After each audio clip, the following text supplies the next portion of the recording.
عظیم الشان فہم then course, جس کا آغاز ہم نے سب سے پہلے اسلام کے بنیادی عقائد سے کیا۔ اسلام کے 5 بنیادی عقائد ہیں، جن میں پہلا توحید، دوسرا رسالت، تیسرا ملائکہ، چوتھا آسمانی کتابوں پر ایمان، اور 5واں اور آخری عقیدہ آخرت پر ایمان۔ اس طرح یہ 5 اسلام کے بنیادی عقائد ہیں۔ اس کے بعد ہم نے اسلام کے ارکان پہ بات کی۔ اسلام کے رکن بھی 5 ہی ہیں۔ پہلا رکن کلمہ شہادت، دوسرا رکن نماز، تیسرا رکن روزہ، چوتھا رکن زکوٰۃ، اور 5واں رکن حج۔ ہم نے 5 عقائد اور 5 ارکان پہ گزشتہ دروس میں ایک ایک کر کے تفصیل سے بات کر لی۔ آج ہم بات کریں گے ان کے متعلقات پر۔ مثلاً ہم نے ارکان اسلام کو سمجھا ہے۔ ارکان اسلام میں جو اہم رکن ہے وہ نماز ہے۔ جس طرح نماز جنت کی کنجی ہے، ایسے ہی نماز کی کنجی طہارت ہے، پاکیزگی ہے۔ تو یہ ان کے متعلقات ہیں۔ جب تک ہمیں پاک ہونے، پاکیزگی کے مسائل نہیں سمجھ آئیں گے، اس وقت تک کما حق ہو ہم اپنے رب سے ہم کلام بھی نہیں ہو سکتے، کیونکہ نماز ایسی ہے جیسے اپنے رب سے باتیں کرنا۔ وہ اسی وقت ہوگا کہ جب ہمیں طہارت کاملہ حاصل ہو۔ تو آج ہم طہارت پہ بات کریں گے۔ نماز کے لیے طہارت اتنی ہی ضروری ہے کہ اس کے بغیر نماز ہوتی نہیں، بلکہ جان بوجھ کر بغیر طہارت کے اگر کوئی نماز پڑھے تو علماء نے اس کو کفر لکھا ہے کہ یہ عبادت کی توہین ہے۔ تو اسی وجہ سے ایک مرتبہ حضور صلی اللہ علیہ وسلم صبح کی نماز میں سورہ روم کی تلاوت کر رہے تھے، تو نماز پڑھاتے ہوئے حضور صلی اللہ علیہ وسلم کو متشابہ لگا۔ اللہ کے نبی ہے، عام امام بھول جائے تو ہم کہتے ہیں جی امام صاحب کتنے کیڑی سوچاں جسو، ہمارا تو یہ رویہ ہوتا ہے نا۔ تو حضور صلی اللہ علیہ وسلم کو نماز فجر میں متشابہ لگا۔ نماز کے بعد آپ نے ارشاد فرمایا، کیا حال ہے ان لوگوں کا جو ہمارے ساتھ نماز پڑھتے ہیں اور اچھی طرح طہارت نہیں کرتے، اس کی وجہ سے امام کو قرات میں شبہ پڑ جاتا ہے۔ یعنی اچھی طہارت بھی حاصل نہ ہو، مکمل وضو اور طہارت نہیں، تو اس کا اثر کس پہ پڑے گا؟ امام کو شبہ پڑے گا۔ تو اصل میں جو شبہ ہوتا ہے وہ مقتدی کی وجہ سے ہے۔ مقتدی اگر طہارت میں کامل نہیں ہے تو شبہ پڑ جائے گا۔ اسی لیے اگر بغیر کامل طہارت کے نماز پڑھنے سے یہ وبال ہے، تو اگر کوئی طہارت کے بغیر ہی نماز میں کھڑا ہو جائے، طہارت نصف ایمان ہے۔ اس لیے اس کے مسائل کا سیکھنا بھی لازم اور ضروری ہے۔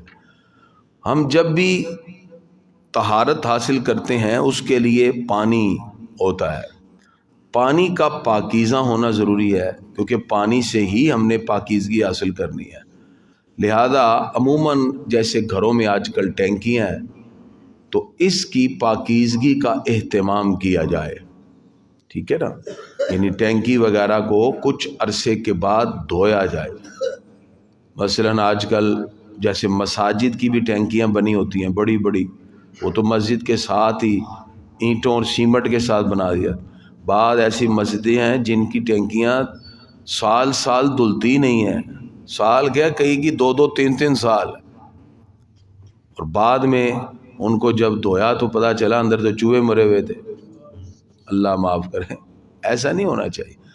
بھئی دیکھیں، سب نے نماز پڑھنی ہے تو وضو کرنا ہے، وضو کریں گے تو پانی کی ضرورت ہے، اور پانی کہاں ہوتا ہے؟ ٹینکی میں۔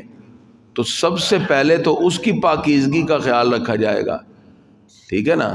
اگر ٹینکی میں بلی مر گئی یا چوہا مرا ہوا ہے تو اس صورت میں اس پانی سے وضو آپ کر بھی لیں گے تو وضو ہوگا ہی نہیں، کیونکہ وضو تو جب ہوگا نا جب پانی پاک ہو، وہ تو پاک ہی نہیں ہے.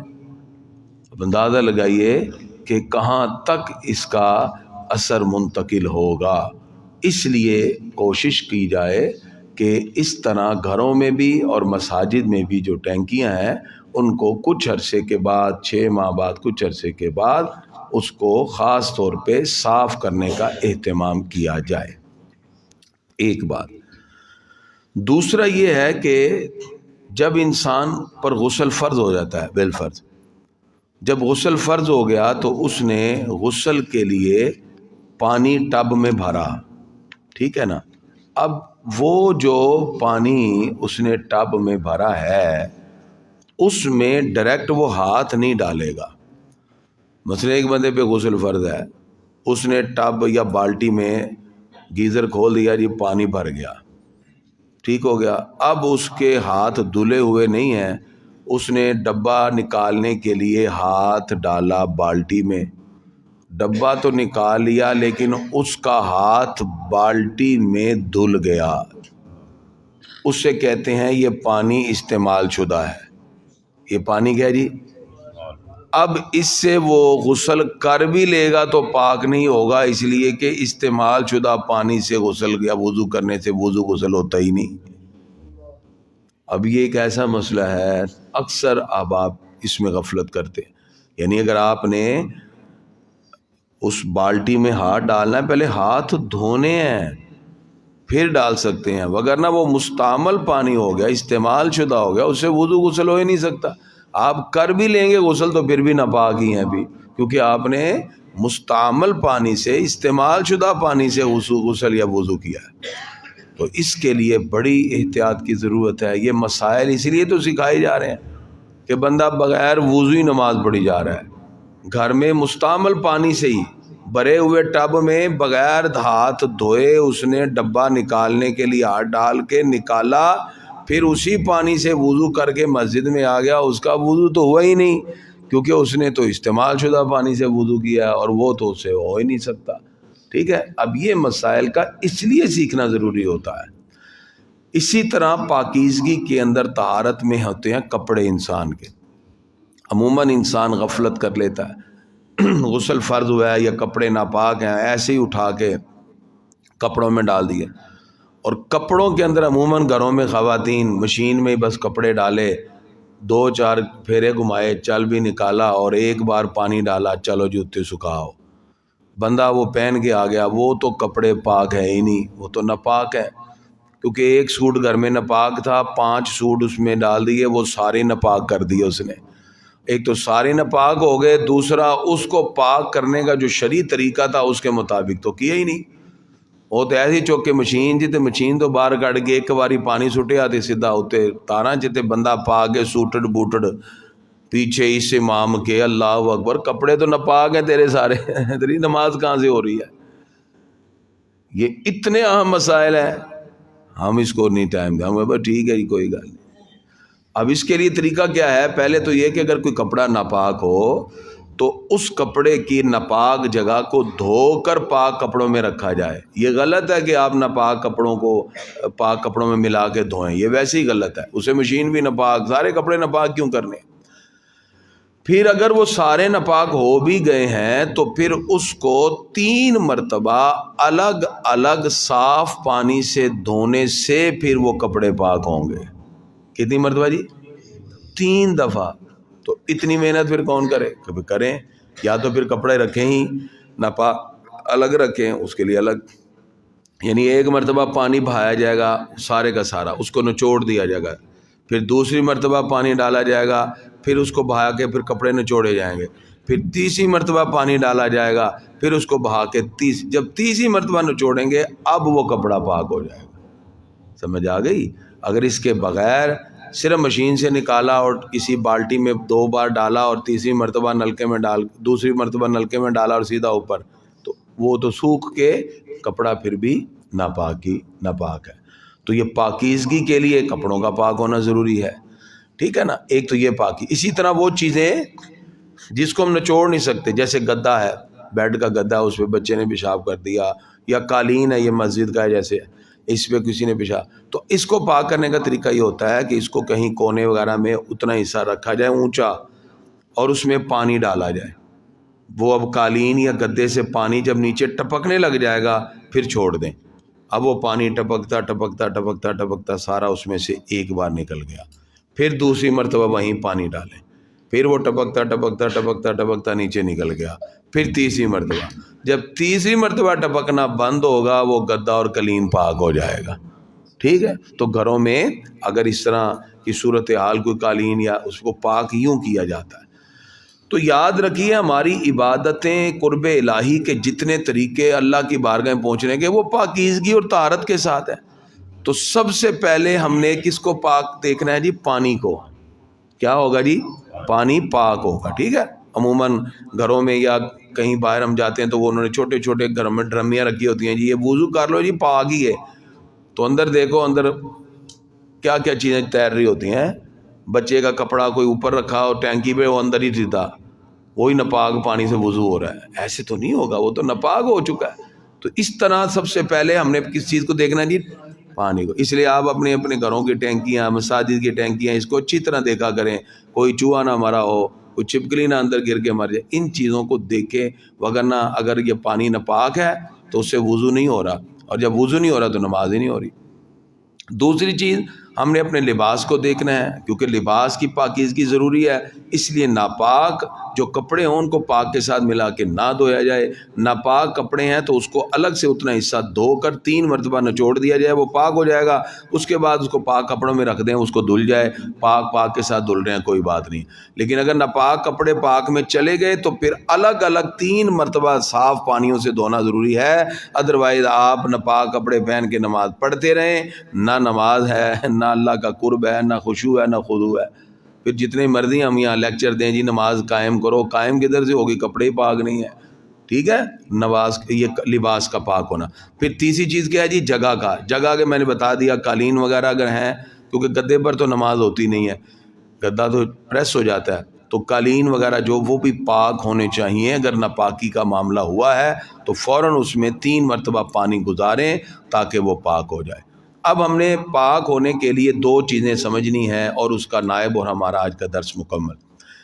اسلام نے ہمیں یہ حکم دیا ہے کہ جب آپ وضو کا ارادہ کرو، یا ایھا الذین آمنوا، اے ایمان والو، اذا قمتم الی الصلاۃ، جب نماز کے لیے کھڑے ہو تو کیا کریں؟ فاغسلوا وجوہکم، چہرے کو دھو لیں، وایدیکم الی المرافق، ہاتھوں کو کونیوں تک، وامسحوا برؤوسکم، اپنے سروں کا مسح کریں، وارجلکم الی الکعبین، اور اپنے پاؤں ٹخنوں تک پاؤں کو دھو لو۔ تو وضو کے 4 فرض ہیں جی، کتنے جی؟ ٹھیک ہے، چہرے کو دھونا، پورا چہرہ، ہاتھوں کو کونیوں سمیت دھونا، سر کا مسح کرنا، پاؤں کو ٹخنوں تک دھونا۔ کتنے فرض ہو گئے جی؟ 4۔ اچھا، اب اس کے اندر طریقہ کار کیا ہے یا سنت طریقہ کیا ہے؟ دیکھیں، جب آپ وضو کریں گے تو حضور صلی اللہ علیہ وسلم فرماتے ہیں قیامت کے دن میری امت پہچانی جائے گی ان کے وضو کے اعضاء چمک رہے ہوں گے۔ فرمایا اس میں زیادہ چمک پیدا کرو، میں اچھی طرح وضو کرو، پانی بہاؤ اچھی طرح، اللہ تعالیٰ اس کے صدقے خطاؤں کو مٹا دیتا ہے۔ تو اس لیے وضو خاص طور پہ ہمیں اہتمام سے کرنا چاہیے۔ اب اس کے اندر جو طریقہ کار ہے وہ بتا دوں، باقی چیزیں سنت ہیں، اور دعائیں اگر آپ ساتھ ساتھ یاد کر لیں تو کیا ہی بات، ایک دعا کر لیں روز کی یاد۔ وضو کریں، سب سے پہلے بسم اللہ پڑھ کے اپنے ہاتھ کو دھو لیں اچھی طرح، دھونے کے بعد اگر مسواک ہے تو منہ میں مسواک کر لیں، نہیں تو پھر منہ میں پانی ڈالیں انگلی سے، اور دعا پڑھیں اللہم اعنی علی ذکرک و شکرک و حسن عبادتک، یا اللہ مجھے ذکر کرنے کے اندر اپنی مدد عطا فرما دے، عبادت میں مدد، یہ دعا پڑھ لیں، ٹھیک ہے۔ اس کے بعد ناک میں پانی ڈالیں اور صاف کریں، دعا پڑھیں اللہم ارحنی راحیت الجنت ولا ترحنی راحیت النار، یا اللہ مجھے جنت کی خوشبو سنگانا، جہنم کی بدبو سے بچانا، یہ دعا ہو گئی، ٹھیک ہے۔ ساتھ ہی اب چہرہ دھونا ہے، چہرہ جب دھویا جائے گا تو ٹوپی وغیرہ اوپر کر کے یہ سار جہاں سے بال اگتے ہیں یہ پورا اس میں شامل ہے، اور داڑھی اگر یعنی جس طرح میری تھوڑی ہے اس کے نیچے تک پانی پہنچانا ضروری ہے، گھنی ہو تو اس کے ظاہر کو پہنچانا ضروری ہوتی ہے، ٹھیک ہے۔ تو اب جب چہرے کو دھونا ہے پانی ڈالیں. اللہم بید وجہی یوم تبیض وجوہ و تسود وجوہ، یا اللہ جس دن بعد چہرے سیاہ ہوں گے میرے چہرے کو چمکتا ہوا رکھنا. یہ دعا ہو گئی ساتھ. ٹھیک ہے. پھر اس کے بعد آپ نے ہاتھ کو دھونا ہے کونیوں سمیت. تو یہ نہیں کہ بعض لوگوں نے کپڑے تنگ پہنے ہوتے ہیں، یہاں کے کپڑا ہی تنگ پھنس جاتا ہے تو پھر ہوگی نہیں وضو. پورا آپ نے اس کو اوپر تک لے کے جانا ہے یہاں تک. اور ہاتھ دھوتے ہوئے اللہم آتنی کتابی بیمینی وحاسبنی حسابا یسیرا، یا اللہ میرا نامہ اعمال دائیں ہاتھ میں پکڑانا، میرے حساب کو آسان کر دینا. دعا ہو گئی. پھر دوسرا ہاتھ دھونا ایسے ہی اوپر کر کے اللہم لا تعطنی کتابی بشمالی ولا من وراء ظہری، یا اللہ میرا نامہ اعمال بائیں ہاتھ میں نہ پکڑانا اور نہ ہی پیٹھ پہ ظاہر کرنا. یہ ہو گیا. اس کے بعد جب آپ نے مسح کرنا ہے، اب مسح میں بعض لوگ ہاتھ گیلا کر کے چوم رہے ہوتے ہیں. چومنا کس چیز کا نام ہے؟ چومنے کا تو مسئلہ ہی نہیں ہے ہی نہیں. چومنے کا نہ ذکر ہے. اس کا سادہ سا طریقہ ہے ہاتھ گیلا کریں. ٹھیک ہے. یہ نہیں کہ گیلا کر کے لو جی چومنا نہیں ہے، چومنے کی ضرورت ہی نہیں ہے. ہاتھ گیلا کریں، یہ 3 انگلیاں ملائیں اور یہاں سے مسح شروع کر دیں ایسے اور پیچھے تک لے جائیں. یہ والا حصہ ہو گیا. یعنی یہ میں نے یہ انگلیاں بھی لگائی ہیں، یہ نہیں لگایا، یہ یہاں سے ایسے پیچھے تک چلا گیا. اس کے بعد انگلیاں چھوڑ کے اور یہ ایسے لگا کے یہاں سے ایسے آ گئے. یعنی اب آتے ہوئے ہتھیلیاں لگا لیں. اب پورا چہرہ اس کے اندر چھپ گیا، یہ پورا سر چھپ گیا. یعنی یہ یہاں سے سر کا یہ والا حصہ، ادھر سے سر کا یہ والا حصہ. ٹھیک ہو گیا. اور دعا اللہم اذلنی تحت عرشک یوم لا ظل الا عرشک، یا اللہ جس دن کوئی عرش تیرے کے سوا سایہ نہیں ہوگا مجھے عرش کے نیچے جگہ عطا فرمانا.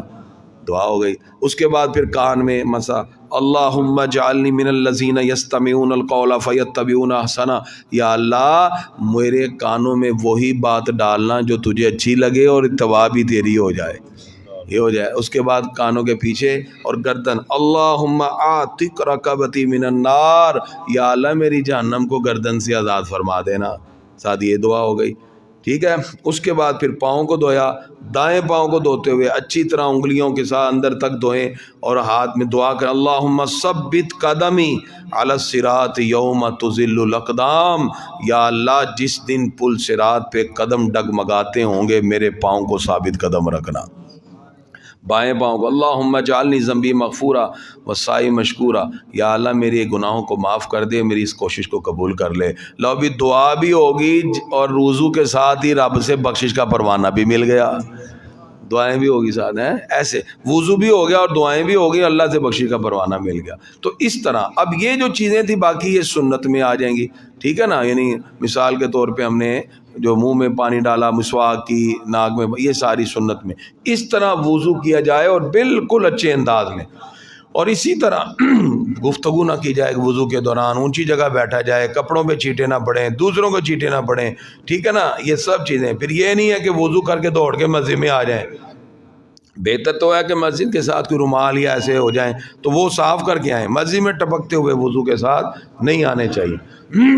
اس چیز کا خیال رکھا جائے. اور پھر اگر دوران نماز اگر وضو ٹوٹ جائے، وضو ٹوٹ گیا، ہوا خارج، کوئی بھی ایسا معاملہ، تو یہ نہیں کہ پھر کھڑے رہے نماز میں، پھر فوراً نکل جائیں اور وضو کر کے پھر نماز میں آئے. ٹھیک ہے. یہ مسئلہ یہ نہیں کہ پھر کھڑے رہیں. اور اگر کسی کو اسی طرح پیشاب کے قطرے وغیرہ آتے ہیں تو وہ پہلے سے فری ہو، اس کو پتہ جی میرا مسئلہ ہے، 20 منٹ پہلے تیاری شروع کرے. ٹھیک ہے. انڈر ویئر یوز کرے تاکہ کوئی قطرے اس کے کپڑے پہ نہ لگیں، پھر وضو کرے. اگر وضو کے دوران بھی قطرات نکل آئیں تو پھر دوبارہ سے اس کو چاہیے کہ وہ پاکیزگی کا خیال رکھے، وضو کر کے پھر آئے. ہاں جس بندے کو مسلسل قطرے نکلتے رہتے ہیں، نماز پڑھنے کے لیے 10 منٹ بھی نہیں ملتے، اس کے لیے شریعت نے اجازت دی ہے کہ پھر وہ اسی طرح نماز پڑھ لے جس طرح ممکن ہے، چونکہ وہ تو مجبور ہے. اب دوسری چیز ہے غسل. ایک بندہ ہے اس پر غسل فرض ہو گیا. اب غسل جب فرض ہوگا، غسل کے فرض ہوتے ہیں 3. ٹھیک ہے جی. غسل کے فرض کتنے ہوتے ہیں جی؟ 3. اب اس کے اندر کیا ہے؟ یعنی کلی کرنا، غرارہ کرنا، ناک میں پانی ڈالنا اور پورے بدن پہ پانی بہا دینا. یہ غسل کے 3 فرض ہیں. اس کا طریقہ کار کیا ہے؟ اگر غسل فرض ہو گیا ہے تو سب سے پہلے اٹھیں. جب آپ تو پہلے کپڑے جو ہیں اس کو کوشش کریں کہ پاک کپڑوں میں نہ رکھیں، اس کو الگ سے اگر دھو کے اتنا حصہ رکھ دیا جائے تاکہ وہ پاک ہو جائے، اتنا حصہ. باقی آپ کیا کریں؟ سب سے پہلے ابھی جیسے میں نے بتایا استنجا کر کے نجاست سے جسم کو پاک کر کے وضو کریں. ٹھیک ہے. وضو کرنے کے بعد اب آپ نے غسل کرنا ہے. غسل میں چونکہ غرارے ہیں اس کے لیے وہی طریقہ کار یہ نہیں ہے کہ پانی کی بھری ہوئی بالٹی کے اندر ہی ہاتھ ڈال دیں. اس کے لیے آپ نے کسی اور برتن سے پہلے پانی نکال کے ہاتھ دھو لینے ہیں. اب دھونے کے بعد آپ بالٹی وغیرہ میں ڈال لیں تو کوئی حرج نہیں، وگرنہ اگر پہلے ڈال لیا تو آپ کا غسل نہیں ہوگا، پاکیزگی نہیں ہوگی. اب اس کا طریقہ کیا ہے؟ پہلے منہ میں پانی ڈالے غرارہ کریں. اگر روزہ نہیں ہے تو روزے میں نہیں غرارہ کیا جاتا، ٹھیک ہے نا. غرارہ کریں، پانی اچھی طرح اندر گلے میں چل جائے، ٹھیک ہے. پھر نکال دیں، پھر تین مرتبہ غرارے، پھر ناک میں پانی ڈالیں، اوپر تک پہنچا دیں. ٹھیک ہو گیا. اس کے بعد آپ نے وضو چونکہ پہلے کر چکے ہوئے ہیں، اب پورے بدن پہ 3 مرتبہ یہاں پانی، پھر 3 مرتبہ بائیں جگہ، پھر پورے بدن پہ اچھی طرح پانی مال لیں. پھر اس کے بعد آپ صابن لگائیں. پھر اس طرح کوئی سوئی کے ناکے کے برابر بھی جگہ خشک نہ رہے، اچھی طرح غسل کیا جائے. اس میں بالوں کو پانی گزار دیا جائے اور ہر جگہ یہ ساری چیزیں. اگر کوئی مرد ایسے بال رکھتا ہے، بعض دیکھیں ہم نے لوگوں وہ لٹیں بنائی ہوتی ہیں انہوں نے، ٹھیک ہے نا. اور ہمارے ایسے جاہل لوگ ہیں کہتے ہیں پیر صاحب نے، حضرت صاحب نے 40 سال ہو گئے نے وال کھولے ہی نہیں. لو یہ کرامت ہے ان کی. میں پلیت ہے، یہ 40 سال ہو گئے نا وال ہی نہیں کھولے، وال کی لٹیں بنائی ہوئی ہیں. لوگ اس کو کرامت سمجھتے ہیں. اور بھائی مرد اگر بال رکھے گا نا لٹوں والے، اس کو کھولنا اور اس کے جڑ تک پانی پہنچانا واجب ہے. یہ نہیں کہ ایویں بس تری جاؤ جی پیر صاحب نے انہوں نے 40 سال وال ہی نہیں کھولے ہیں، پلیت پری جان دے. وہ کہتے ہیں جی یہ پیر صاحب نہیں ہے، یہ جہالت ہے ہمارے یہاں. تو وہ لٹوں کو کھولنا ضروری ہے، اگر اس نے رکھی ہوئی ہے تو پانی اندر تک پہنچائے گا. ٹھیک ہو گیا جی. وضو کا طریقہ بھی آ گیا، پاکیزگی بھی آ گئی، غسل بھی. اب اللہ نے اس امت پہ ایک ایسا کرم کیا جو کسی امت کو دیا ہی نہیں. وہ کیا؟ کبھی آپ اٹھیں، غسل فرض ہوا ہے لیکن آپ پہ بخار ہے شدید، نہانے کی طاقت ہی نہیں ہے، ٹھیک ہے. اگر تو گرم پانی سے بھی نہا سکتے ہیں تو پھر بھی نہائیں، لیکن ایسی بیماری ہے کہ پانی کے قریب بھی نہیں جا سکتے، تو اللہ نے فرمایا کوئی بات نہیں، اور ہمارے لیے تیمم جائز قرار دے دیا ہے اس امت کے لیے. اسی طرح وضو ہے، آپ بیمار ہیں، ایسی تکلیف، یہ نہیں چھوٹی موٹی بیماری میں تیمم، کہ واقعی اگر آپ بیمار ہیں، تکلیف میں ہیں، تو پھر کیا کریں؟ آپ وضو نہیں کر سکتے، آپ تیمم کریں، نماز پڑھ لیں. یہ اسلام نے ہمیں بڑی آسانی دی ہوئی ہے. یعنی میں کہتا ہوں بندہ نیت کر لے، رب نے اتنی آسانی دی ہوئی ہے کہ بندے تو میری بارگاہ میں بس آ جا، بس اتنی سی بات. اب دیکھیں اس کا کیا آسان سا طریقہ ہے. مثلا اب تیمم کب ہوگا؟ اگر پانی ہے ہی نہیں، ایک میل دائیں بائیں آگے پیچھے ہے ہی نہیں. ایک صورت ہے بیماری، بیمار ہیں تو ہوتے ہیں. اس کا طریقہ کیا ہے؟ کوئی پتھر جیسے یہ، اس سے بھی تیمم ہو جائے گا. دیوار ہے، جن سے زمین سے، یعنی جو جلے نہیں پگھلے نہیں، لکڑی سے تیمم نہیں ہوگا، ٹھیک ہے نا. اور سونا چاندی پگھل جاتا ہے، اس سے نہیں ہوگا. باقی جن سے زمین سے ہو جاتا ہے، جن سے زمین کا مٹی وغیرہ، ٹھیک ہے. اب اس کا طریقہ کار کیا ہوتا ہے؟ اس کا آسان سا طریقہ ہے کہ تیمم میں نیت فرض ہوتی ہے. وضو میں بھی فرض نہیں تھی، سنت تھی، اور غسل میں بھی سنت. تیمم میں نیت کیا ہوتی ہے جی؟ فرض. کیونکہ فرمایا اللہ کا حکم ہے نا، فلم تجدوا ماء فتیمموا صعیدا طیبا، پانی نہ پاؤ تو پاک مٹی سے تیمم کر لو. اب اس کا طریقہ کار کیا ہے؟ آپ مثال کے طور پہ ظہر کی نماز پڑھنے لگے ہیں، آپ نیت کریں گے میں ظہر کی نماز کے لیے تیمم کا ارادہ کرتا ہوں. ہو گیا جی ارادہ. اب ارادہ کرنے کے بعد آپ نے جو بھی پتھر وغیرہ ہے آپ کے پاس، ٹھیک ہے، آپ نے یہ کپڑے ایسے اوپر کر لینے ہیں، یہ نہیں کہ نیچے، یہ ایسے اوپر، جیسے ہم وضو کرتے ہیں اس طرح آپ نے اس کو اوپر کر لینے، ٹھیک ہے. اوپر کرنے کے بعد آپ نے کوئی بھی پتھر چیز اس پہ ایسے ضرب لگانی ہے، ایسے آگے اور پیچھے، مٹی پہ، پتھر پہ، ٹھیک ہے. یا عموماً ہاسپٹل میں لوگ ہوتے ہیں تو میں کہتا ہوں اتنی سی اینٹ اپنے پاس رکھ لو، اسی سے تیمم ہو جائے گا. اس اینٹ پہ ایسے ہاتھ کر کے، یعنی یا اس کے اوپر ضرب لگا کے، اب آپ نے جس طرح وضو میں یہاں سے ایسے ایک بار پھیرنا ہے، یہ ایسے، چلو ایک ہو گیا. دوسری مرتبہ پھر ایسے آگے اور پیچھے. اب اس کا طریقہ یہ انگلیوں سے شروع کرنا ہے، ایسے یہاں تک، اور یہاں سے ایسے، پورا ہو گیا. پھر ادھر سے ایسے اور اس طرح، یہ آپ کا بس تیمم ہو گیا، اور کچھ نہیں کرنا. ٹھیک ہو گیا جی. نیت ہو گئی، چہرے پہ پھیر لیا اور یہ پھیر لیا، یہ تیمم ہو گیا. اب آپ کہیں جی اللہ اکبر، نماز ہو. یہ وضو کے لیے بھی ہو جاتا ہے اور غسل کے لیے بھی ہو جاتا ہے. غسل فرض ہو تو صرف یہ ہے کہ وہ ناپاکی والی جگہ پاک کر کے دھو کے اور آپ باقی تیمم کر لیں. اگر پانی کا نقصان ہے نہیں لگ سکتا یا بیمار ہے یا زخمی ہے بندہ، اتنا زخمی ہے کہ وہ نہیں، وہ وہیں تیمم کر کے نماز پڑھ لے، ٹھیک ہے. اور یہ تیمم اگر کوئی جس طرح کہ آج کل فلسطین میں اتنی لاشیں نکل رہی ہیں، یہ مسئلہ تھا کہ وہاں تو پانی نہیں ہے، تو تیمم کر کے میت کو ہم دفنا بھی سکتے ہیں، میت کو بھی دفنایا جا سکتا ہے. ایک نماز ایسی ہے جو پانی ہوتے ہوئے تیمم کر کے پڑھ سکتے ہیں. کون سی نماز ہے جی؟ جنازہ. بعض لوگ انتظار کرو جی وضو کر کے آ رہے ہیں، او بھی تیمم کر لو، پہلے گھر سے وضو کر کے چلو. لوگ بعض جگہ نا سردی ہوتی ہے، ایک جگہ بیٹھے ہیں، لوگوں نے ادھا گھنٹہ کھلا رہا ہے تو نہیں وضو کرن گیا، پانی لبن گئے نہیں دوجے محلے بھی گھر سے وضو کر کے چلو.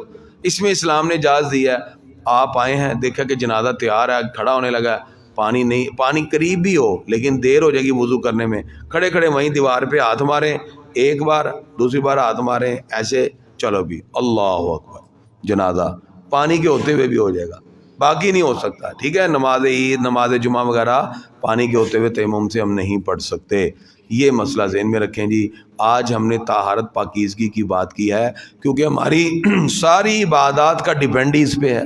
تو آج سے آپ نے کوشش کرنی ہے کپڑوں کی پاکیزگی کا، پانی اور جتنی بھی چیزیں جس سے ہم اللہ کی بارگاہ میں جھکیں گے. اور یہ مسائل اپنے گھروں میں بھی بتائیں، یہ ہمارا لائیو چل رہا ہوتا ہے. خواتین کو لازمی پتہ ہونا چاہیے کہ کپڑے پاک کیسے کرنے ہیں، ان کو پورا ڈیمو دیں اس طرح کہ دیکھو جی اس طرح کپڑے پاک ہوتے ہیں، جو ناپاک کپڑا ہے اس کو 3 بار دھوئے. عموماً بچے ہوتے ہیں، چلو چھوٹے بچوں کے پیشاب والے کپڑے کار والے کہتے ہیں ان میں واری واری دھواں وچے ہی پاؤ سارے ناپاک. اور بھائی اتنی محنت، اب سارے کپڑے 3 بار دھونے پڑیں گے. اتنی محنت کی بجائے پاک کپڑے الگ رکھیں، ناپاک بچوں کے الگ رکھیں. بچے چھوٹے ہیں، جب سارے پاک کپڑے کر کے دھل گئے، اینڈ پہ ناپاک کپڑے ڈال کے دھو کے بچوں نے کون سی نماز پڑھنی، چھوٹے بچے تو بس بھی چلو جی. یہ طریقہ کار ہے نا، گھروں میں یہ چیزوں کی اویئرنیس ہونی چاہیے. ہمارا مسئلہ یہ ہے، ہم دیکھیں اقبال کہتے ہیں وائے ناکامی متاع کارواں جاتا رہا. اور میں سب سے بڑی ہماری ناکامی ہے کہ ہمارے ہاتھ سے ایمان کی لذتیں ہی جاتی رہیں. اور میں اس سے بڑھ کر پتہ کیا ہے، وائے ناکامی متاع کارواں جاتا رہا، کارواں کے دل سے احساس زیاں جاتا رہا. ہم سارا کچھ لٹیا ڈبا کے بیٹھے ہوئے ہیں، ہمیں ابھی تک یہی احساس نہیں ہے کہ ہمارا تو سارا کچھ ہی ختم ہو گیا، سارا کچھ ہی ختم ہو گیا. نہ بچوں کی تربیت، نہ ہمارا کوئی ماحول.